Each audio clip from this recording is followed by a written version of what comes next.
Okay, so here we are again at Vulitsa Pervoe Maya, across the street from the site of the last stand of the Jews of Nyeshviz.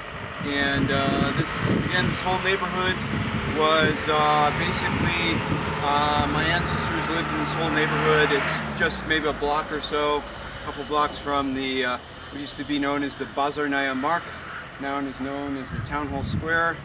And I forgot to mention yesterday, but that even though the Jews of Nyeshviz were exterminated in 1941, I believe it was,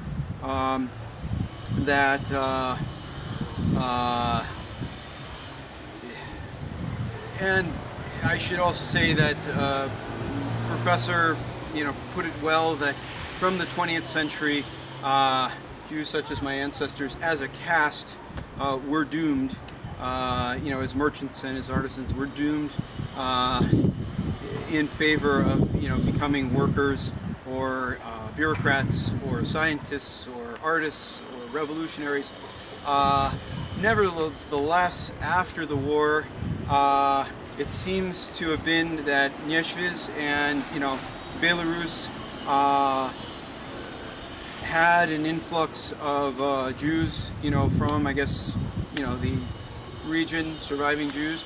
And even today you can see people of Jewish ancestry, however, in the form of what Isaac Deutscher called non-Jewish Jews, like myself, probably many of whom were raised as Marxists here in the Soviet Union, in the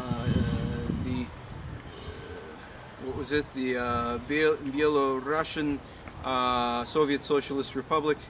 And so, you walk around the neighborhood and you look at the faces and you look at the visitors from Moscow, actually, also, and many of them are Jewish. So, if there are Jews in, say, New York, probably many of you are from either Nyeshviz or Belarus or, the Pale, your ancestors. There's still life here, and there are still, even today, even with the emigration to the West, Jews here, many of whom who kept the faith, or should I say their ideals, shall we say, in the Soviet system, even in Marxism.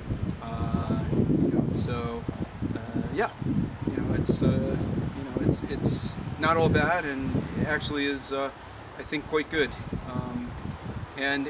Further, I should mention, even many Belarusians, I can trace back maybe 4 generations in my family. Of course, they were all, over here, they were all murdered. But even among Belarusians, many of them can only trace back 2 generations, many even just 1. They don't maybe even know their grandparents, or just their grandparents. They suffer too. Basically Jews, Belarusians, Poles, Tatars, it's all helped rebuild, this country, and it still is, even though capitalism has made inroads in Belarus today. It still is much more, I guess I would say, even though it's a poor, small country, it still has, I think, much more of the public sector than certainly America does. So it's certainly refreshing.